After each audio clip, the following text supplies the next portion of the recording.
Un gusto estar con ustedes. Muchas gracias por la invitación. Bueno, vamos a compartir un poco el trabajo que estuvimos realizando desde el observatorio y y que habitualmente compartimos con toda la sociedad, pero en este caso elegimos algunos indicadores que son los que tuvieron mayor cambio en el último periodo interanual, pero que no son nuevos para los estudios que sistemáticamente realizamos desde el programa del observatorio y que dan cuenta un poco eso, ¿no? Que tenemos viejos problemas que se han agudizado en el último año y que no han impactado a los mismos, se ha ampliado la población a la que han impactado y por eso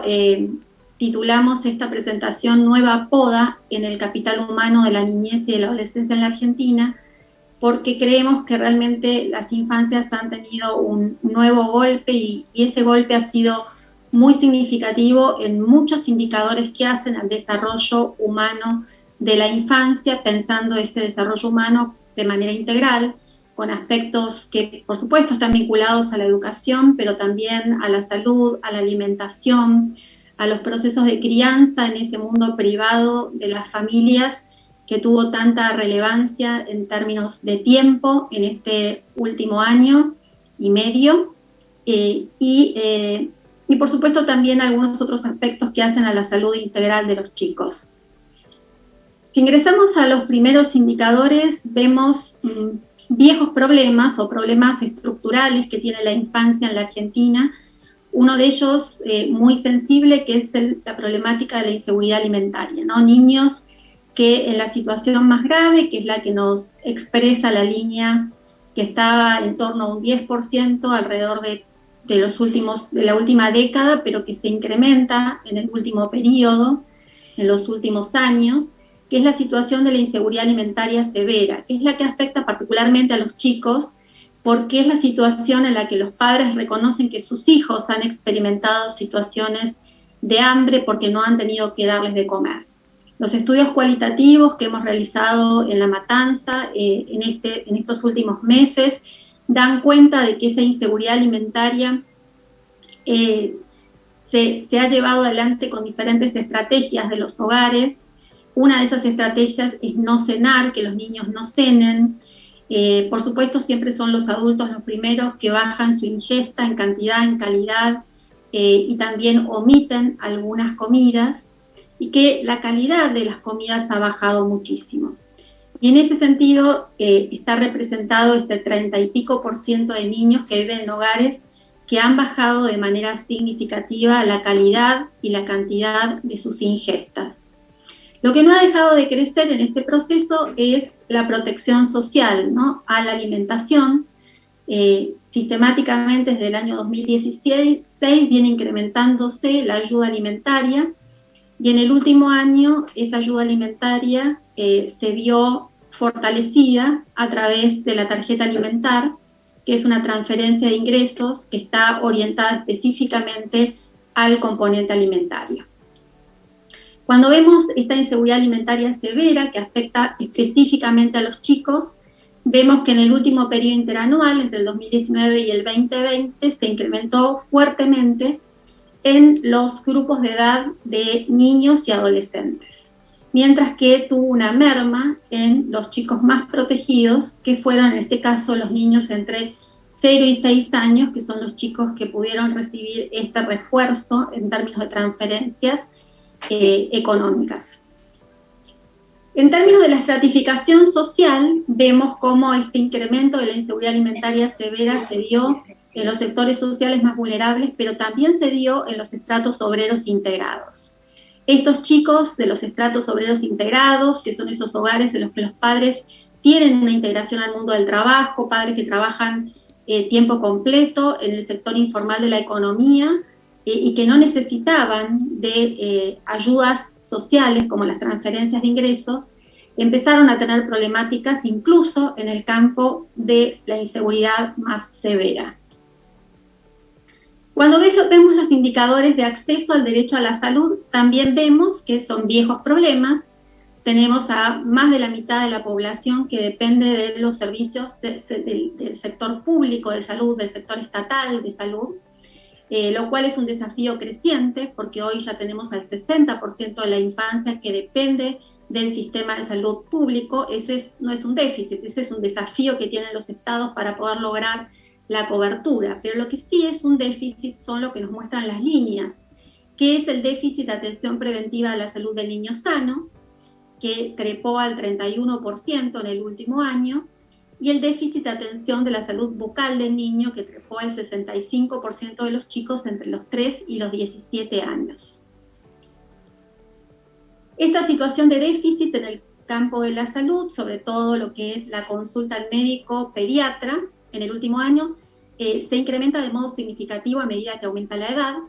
Históricamente los adolescentes están más alejados del sistema de salud, pero en el último año ese incremento del déficit que se dio en todos los grupos de edad,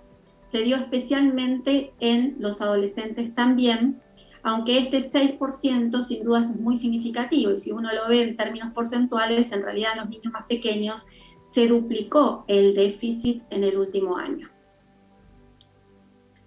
Cuando vemos esto en términos de los estratos socioeconómicos, vemos que en realidad todos los estratos experimentaron una situación regresiva en la atención de la salud, aun cuando los estratos sociales más bajos son los que tienen niveles de déficit más elevados.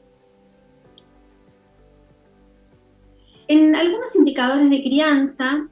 vinculados al espacio privado de las familias, como es la estimulación emocional e intelectual a través de la palabra, a través de los festejos de cumpleaños, la lectura de cuentos, lo que observamos es mucha estabilidad en los indicadores, pero un incremento significativo en la estimulación a través de la palabra. Trepamos a un 50% de niños que sus padres no les han leído cuentos, no han tenido narraciones orales en el interior de su casa, no han compartido la experiencia de la narración oral. Este déficit se ha dado sobre todo en los chicos más grandes, en los niños en edad de la escuela primaria, chicos que sin dudas en este contexto estuvieron también teniendo interacciones muy intensas con sus padres vinculadas a la escolaridad,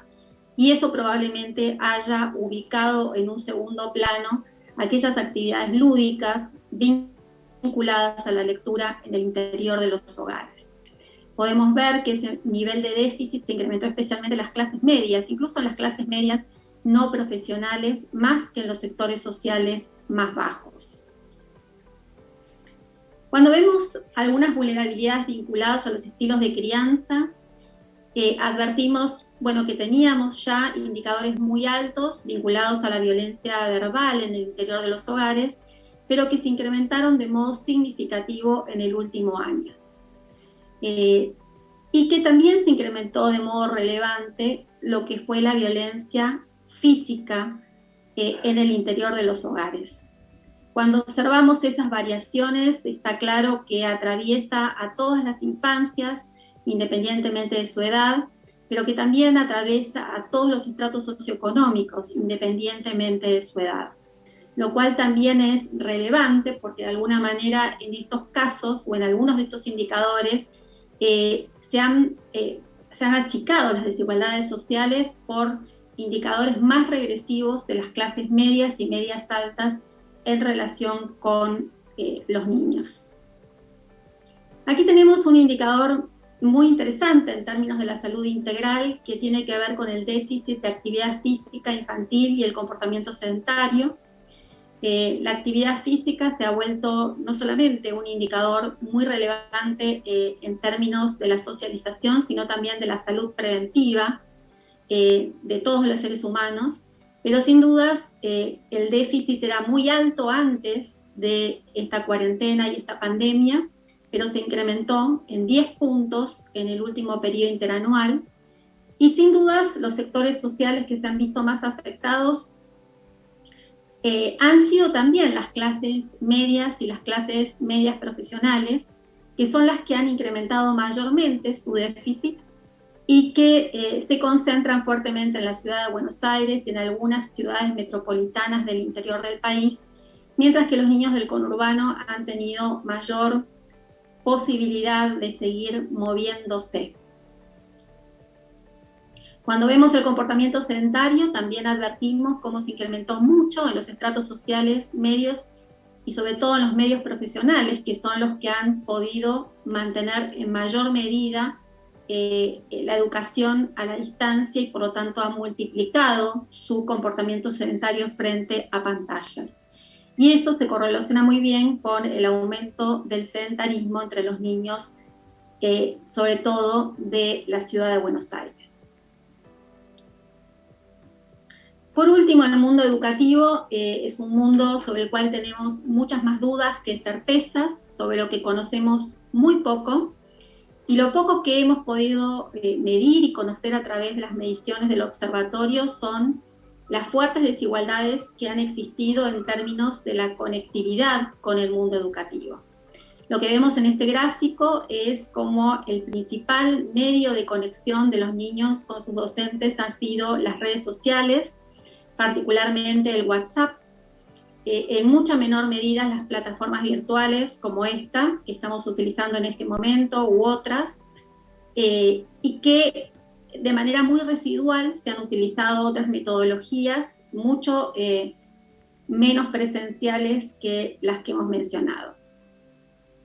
No solamente vemos que la conexión a través de plataformas de manera sincrónica se ha dado mucho más en la escuela secundaria que en la primaria y en el nivel inicial,